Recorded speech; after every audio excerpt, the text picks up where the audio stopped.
فإذا جاء أجلهم لا يستأخرون ساعة ولا يستقدمون আল্লাহ রাব্বুল আলামিন বলেন, নির্ধারিত সময়ে মালাকুল মউত উপস্থিত হয়ে যাবে। নির্ধারিত সময়ের এক মুহূর্ত আগেও কেউ মরবে না, এক মুহূর্ত বিলম্ব হবে না। যথা সময়ে মালাকুল মউত হাজির হয়ে যাবে, আমার আপনার দেহ থেকে রূহটাকে, প্রাণটাকে বের করে নিয়ে যাবে।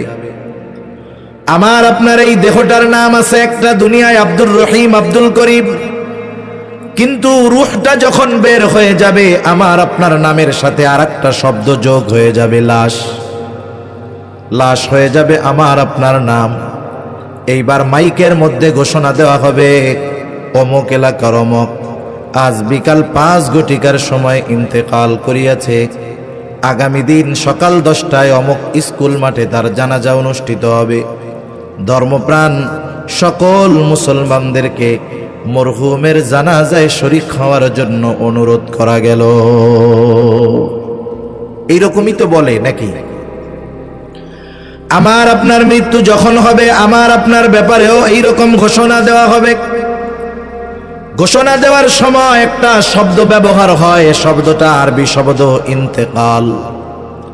ইন্তেকাল শব্দটা আরবি শব্দ, অর্থ হলো স্থানান্তরিত হওয়া। তার মানে আব্দুর রহিম এক জায়গায় ছিল, স্থানান্তরিত হয়ে আর এক জায়গায় গিয়েছে।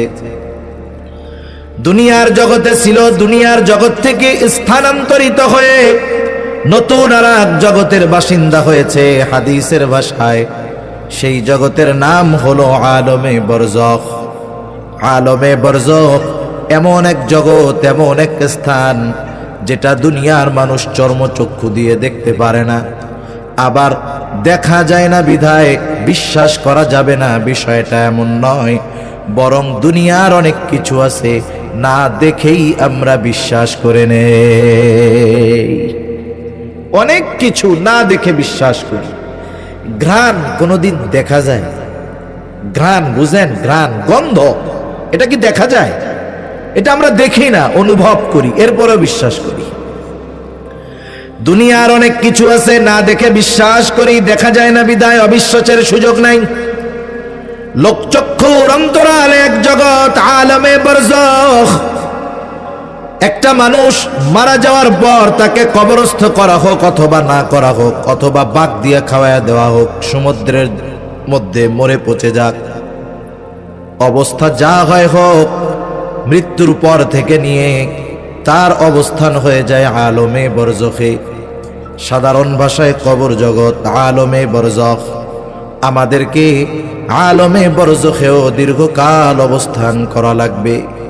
আলমে বরজখ কারো জন্য হবে শান্তির জায়গা, আলমে বরজখ কারো জন্য হয়ে যাবে কষ্টের জায়গা। পরীক্ষার হলে যে যেমন লিখে ফলাফল তার তেমনই হয়। দুনিয়াটাও পরীক্ষার জায়গা। আল্লাহ তাআলা কিছু বিধি নিষেধ, রেস্ট্রিকশন দিয়ে আল্লাহ তাআলা এই দুনিয়াতে আমাদেরকে পাঠিয়েছেন। মন যা চায় দুনিয়ায় তা করা যায় না। মন যা চায় দুনিয়ায় সেগুলো করার কোনো সুযোগ নেই। মন যা চায় তাই করা যাবে, মন যা চায় তাই পাওয়া যাবে। এটা দুনিয়ায় নয়, এটা হলো জান্নাতে। আমার মন যা চায় আমি তাই পাবো। আমার মন যা বলতে চায়, করতে চায়, সব বলতে করতে পারবো, তবে দুনিয়ায় নয়, এটা হবে জান্নাতে গিয়ে। দুনিয়ায় কিছু নিয়ম নীতির মধ্যে আমাকে আপনাকে জীবন যাপন করতে হবে। কোন নিয়ম নীতির আলোকে জীবন চালাতে হবে? কোরআন এবং সুন্নাহর আলোকে এ জীবন, দুনিয়ার এই 40, 50, 60 বছরের হায়াত পরিচালিত করতে হবে। যদি 60, 70 বছরের হায়াত আল্লাহ তাআলার বিধি নিষেধ অনুযায়ী পরিচালনা করতে পারি, অনন্তকাল যা মন চায় তাই করতে পারবো। সুবহানাল্লাহ বলেন।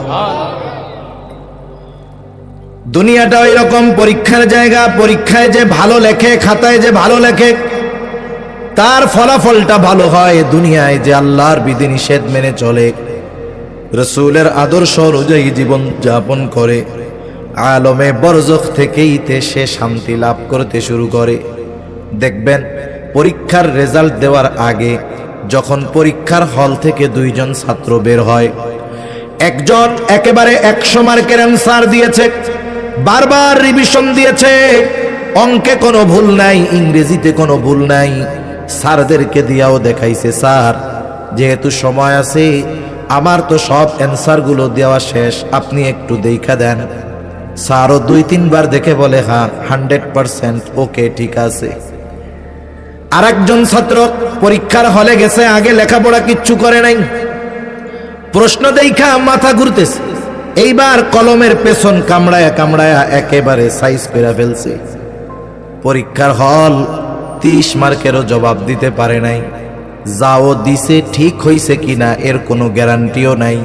বলেন তো এই 2 ছাত্র যখন পরীক্ষার হল থেকে বের হবে, 2 জনের এক্সপ্রেশন, 2 জনের চিন্তাধারা, 2 জনের অবস্থা কি একরকম হবে নাকি? ফলাফল আসে নাই, কিন্তু পরীক্ষায় ভালো লেগছে যে ও রিল্যাক্স মুডে থাকবে, বলে আমি স্যাররে 3 বার দেখাইছি, সব অ্যান্সার 100% ঠিক। আরেকজন পরীক্ষার রেজাল্ট পাওয়ার আগেই আনাফসি করতেছে, কাম তো শেষ, যা লেখছি ঠিক হইলেও পাশ করার কোনো উপায় নাই। আসল ফলাফল তো পরে, পরীক্ষার পরে যেমন 3 মাস লাগে রেজাল্ট দিতে, এই 3 মাসটা হলো আলমে বরজখের মতো। পরীক্ষা দুনিয়ায় যে ভালো দিয়েছে, পরীক্ষা শেষ হওয়ার পর থেকে রেজাল্ট পর্যন্ত সে একটা রিল্যাক্স মুডে থাকে। পরীক্ষা যে খারাপ দিয়েছে, পরীক্ষা শেষ হওয়া থেকে নিয়ে ফলাফল পর্যন্ত সে টেনশনে থাকে, কষ্টে থাকে, বেড়াইতেও কোথাও যাইতে মন চায় না। এমনিই কষ্ট, পরীক্ষার রেজাল্ট দেওয়ার পরে বলেন তো এর কষ্ট আরো বেশি না কম? আলমে বরজখটাও এইরকম। দুনিয়ার জগৎ আর হাসর এই পর্যন্ত মধ্যবর্তী সময় আলমে বরজখ। দুনিয়ায় যারা ভালো কাজ করেছে, আল্লাহ তাআলার বিধিনিষেধ মেনে চলেছে, আলমে বরজখ তাদের জন্য শান্তির জায়গা। দুনিয়ায় যারা আল্লাহ তাআলার বিধিনিষেধ মানে নাই, হারাম হালালের যাচাই বাছাই করে নাই, পাপের সমুদ্রে হাবুডুবু খেয়েছে, আলমে বরজখেই তাদের জন্য সাইজ শুরু হয়ে যাবে। আলমে বরজখের সাইজ কতটুক, শাস্তি কতটুকু হবে? যার কবর হবে রাউদাতুম মিন রিয়াদিল জান্নাহ, ওই লোকটা যার কবর হয়ে যাবে জান্নাতের একটা বাগান, ও মনে করবে এটাই মনে হয় জান্নাত।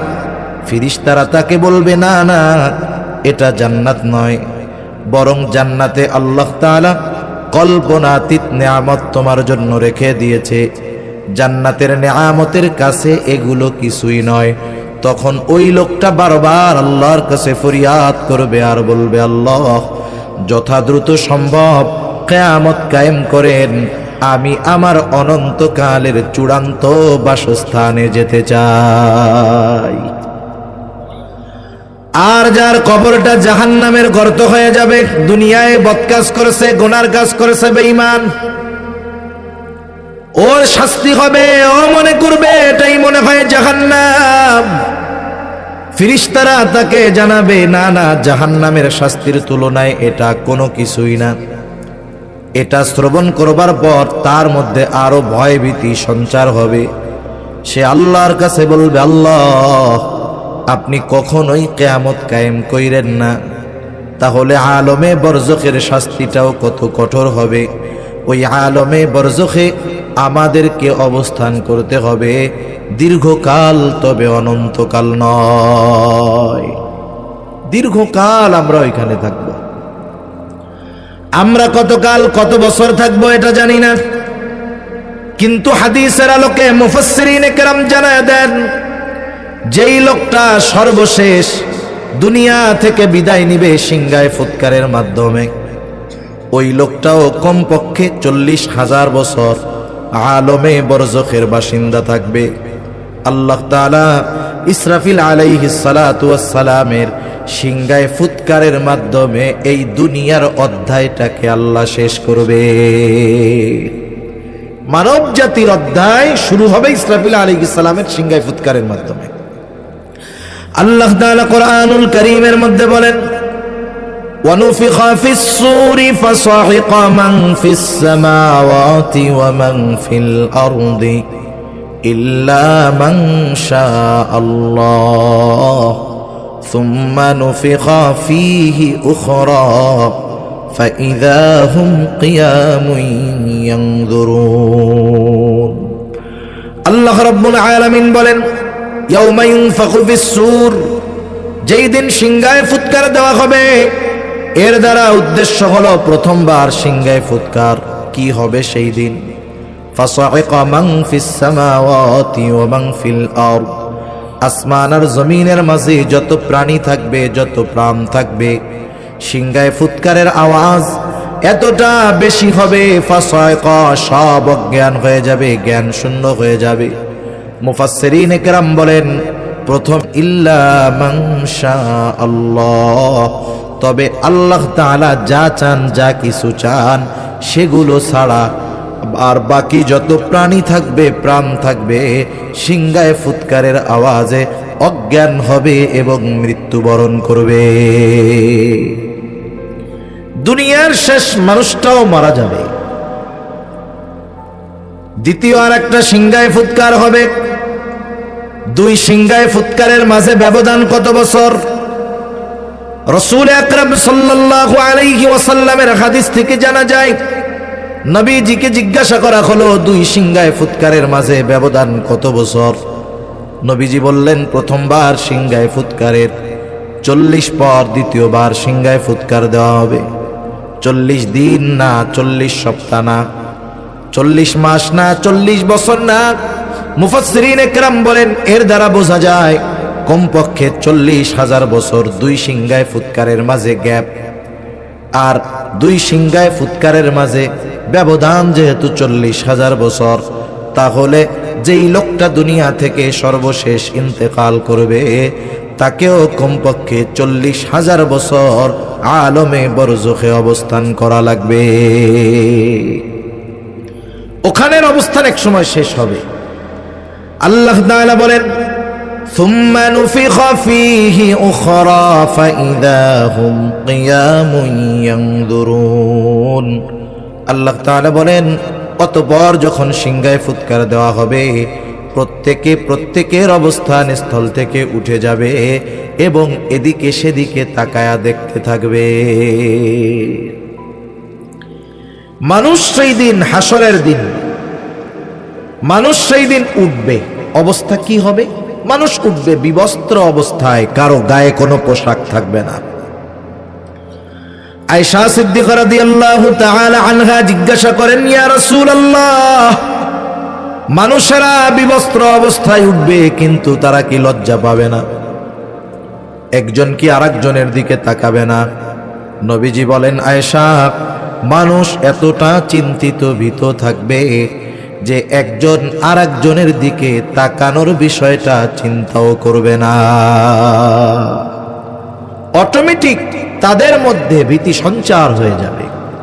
যেমন মাঝে মধ্যে আমরা দেখি একেবারে পরিষ্কার আকাশ, পরিষ্কার আবহাওয়া, বিশেষ করে বৈশাখ মাসে কয়েক মিনিটের ভিতরে, মুহূর্তের ভিতরে গোটা আকাশ একেবারে কালো মেঘে আচ্ছন্ন হয়ে যায়। ভর দুপুর বেলা রাস্তা দেখা যায় না, অন্ধকার হয়ে যায় কয়েক মিনিটের ভিতরে। বলেন তো, এই আবহাওয়াটা দেখার পরে আকাশ যখন পরিষ্কার ছিল, আমার মনের অবস্থা যেমন ছিল, যখন ওই ধরনের মেঘ সাথে বাতাস, বলেন তো মনের অবস্থা পরিবর্তন হয় কি হয় না? তাহলে আবহাওয়া এটা মানুষের মনের পরিবর্তনের কারণ হতে পারে। কিয়ামতের ময়দানে এমন এক থমথমে ভাব বিরাজ করবে যে প্রত্যেকটা মানুষ চিন্তিত ভীত থাকবে, কেউ কারো দিকে তাকানোর বিষয়টা চিন্তা করবে না। কেমন অবস্থা হবে সেই দিন আল্লাহ তাআলা কোরআনুল কারীমের মধ্যে জানায় দেন, وَنُفِخَ فِي الصُّورِ فَإِذَا هُمْ مِنَ الْأَجْدَاثِ إِلَى ربهم ينسلون আল্লাহ তাআলা কোরআনুল কারীমের মধ্যে বলেন, কিয়ামতের দিন সিংহায় ফুৎকার যখন দেওয়া হবে, দ্বিতীয় সিংহায় ফুৎকার, প্রত্যেকের অবস্থান স্থল থেকে উঠে যাবে, জাগ্রত হয়ে যাবে। ইলা রাব্বিহিম ইয়ানসিলুন, প্রত্যেকেই তার রবের দিকে ছুটতে থাকবে। কেমন যেন অটো ডিভাইস সিস্টেম করে দেওয়া, দৌড়াইতে থাকবে তারা রবের দিকে। একদল মানুষ যারা আলমে বরজখ, তাদের জন্য কষ্টের জায়গা ছিল, তারা হাসরের ময়দানে উঠেই এতটা চিন্তিত ভীত হয়ে যাবে, যারা কবরে আলমে বরজখে আযাবে ছিল, ওই মানুষগুলো তাদের আযাবের কথা ভুলে যাবে। ওই মানুষগুলো মনে করবে যে আমরা মনে হয় কবর জগতে খুব শান্তিতে ছিলাম। এই জন্য তারা বলবে, ইয়া ওয়াইলানা মান বাআসানা মিন মারকাদিনা, যাদের কবরটা শাস্তি ছিল, জাহান্নামের গর্তে ছিল, ওই মানুষগুলো বলবে, ইয়া ওয়াইলানা মান বাআসানা মিন মারকাদিনা, হায় দুর্ভোগ, কে আমাদেরকে আমাদের অবস্থান স্থল থেকে জাগায়া দিল। মানুষ তো ঘুমায়া থাকলে জাগানো লাগে, ওরা মনে করবে কবরে আমরা ঘুমিয়েছিলাম, এই জন্য বলবে, ইয়া ওয়াইলানা মান বাআসানা মিন মারকাদিনা, হায় দুর্ভোগ, কে আমাদেরকে আমাদের অবস্থান স্থল থেকে জাগায়া দিল। এইবার মুমিনরা অথবা ফেরেশতারা তাদের এই কথার জবাবে বলবে, হাযা মা ওয়া'আদার রহমানু ওয়া সাদাকাল মুরসালুন, মুমিনরা অথবা ফেরেশতারা বলবে, হাযা মা ওয়া'আদার রহমান, এটাই হলো দয়াময়ের সেই প্রতিশ্রুত দিবস, যেই দিবসের ওয়াদা তিনি দিয়েছিলেন। এই দিবসের এক নাম হলো ইয়াউমুল হাসর, এই দিবসের এক নাম হলো ইয়াউমুল জাযা, এই দিবসের এক নাম হলো ইয়াউমুল কিয়ামাহ। এই হলো সেই দিবস, যেই দিবসের প্রতিশ্রুতি আল্লাহ তাআলা দিয়েছিলেন, দয়াময় রহমান দিয়েছিলেন। এই দিবসের সত্যায়ন পৃথিবীর শুরু থেকে নিয়ে যত নবী রাসূল এসেছেন, প্রত্যেকটা নবী রাসূল এই দিবসের সত্যায়ন করেছে। এটা হলো সেই দিবস। এই দিবস প্রতিদান দিবস। কিসের প্রতিদান? আল্লাহ তাআলা কোরআনুল কারীমের মধ্যে বলেন, ওয়া ইন্নামা তুওয়াফাউনা উজুরাকুম ইয়াওমাল কিয়ামাহ ফামান যুহজিহা আনিন নার ওয়া উদখিলাল জান্নাতা ফাকাদ ফাজ। আল্লাহ রাব্বুল আলামিন ওনাদেরকে বলবেন, কিয়ামতের দিন আল্লাহ তাআলা কোরআনুল কারীমের মধ্যে জানায়া দেন, কিয়ামতের দিন প্রত্যেকটা মানুষকে তার কর্মের পূর্ণ প্রতিদান দেওয়া হবে। ওয়া ইন্নামা তুওয়াফাউনা উজুরাকুম ইয়াওমাল কিয়ামাহ, কিয়ামতের দিন মানুষকে তার দুনিয়ার কর্মের পূর্ণ প্রতিদান দেওয়া হবে। ফামান যুহজিহা আনিন নার, ওই দিন যাকে আগুন থেকে বাঁচানো হবে। ওয়া উদখিলাল জান্নাতা ফাকাদ ফাজ, জান্নাতে প্রবেশ করানো হবে। আল্লাহ তাআলা বলেন, ফাকাদ ফাজ, ওই মানুষগুলোই সফল হয়ে যাবে। আল্লাহ তাআলা বলেন, কিয়ামতের দিন যাদেরকে আগুন থেকে বাঁচিয়ে জান্নাতে প্রবেশ করানো হবে তারা সফল। আর ওই দিন কোন দিন? ওয়া ইন্নামা তুওয়াফাউনা উজুরাকুম ইয়াওমাল কিয়ামাহ, কিয়ামতের দিন প্রত্যেকটা মানুষকে তার দুনিয়ার কর্মের পূর্ণ প্রতিদান দেওয়া হবে। সম্মানিত উপস্থিতি, দুনিয়া কেউ কারো কৃতকর্মের পূর্ণ প্রতিদান পায় না, হোক সেটা ভালো কাজ, হোক সেটা মন্দ কাজ। আমরা যারা ভালো কাজ করি অনেক সময় মনে করি বা অনেকে বলে, লোকটা এত ভালো কাজ করছে কিন্তু দুনিয়ায় প্রতিদান পাইল না। আল্লাহ তো দুনিয়ায় ভালো কাজের পূর্ণ প্রতিদান দিবেন না, দিবেন কোথায়? কিয়ামতে। দুনিয়ায় অনেক মানুষ মন্দ কাজ করে, পাপের কাজ করে। আমরা অনেক সময় চিন্তা করি, লোকটা এত পাপ কইরা মরলো, দুনিয়ায় তো আলিশান ভাবে থাইকা গেল। আল্লাহ জানায় যে ওর মন্দ কাজের প্রতিদান আমি দুনিয়ায় না দিলে কি হয়েছে, পরিপূর্ণভাবে ওই মন্দ কাজের প্রতিদান আমি আল্লাহ আখিরাতে দিব। ঠিক কিনা বলেন? ওই দিন হলো সেই দিন। এই জন্য ওই দিন আসার আগে এই দুনিয়াতে আমাদের ভালো কাজ করার দরকার আছে না নাই? আছে। এই জন্য ওই দিনটা প্রত্যেকটা মানুষের জন্য চিন্তার একটা বিষয় হবে, চিন্তার দিন হবে। এমন চিন্তিত হবে মানুষ যে ওই দিনটাতে যারা কবরে আযাবে ছিল ওরাও তাদের আযাবের কথা ভুলে যাবে। কিয়ামতের দিন আল্লাহ রাব্বুল আলামিন দুনিয়ায় মানুষ যেই কর্ম করেছে আল্লাহ তাআলা কিয়ামতের দিন প্রত্যেকটা কর্মের খবরও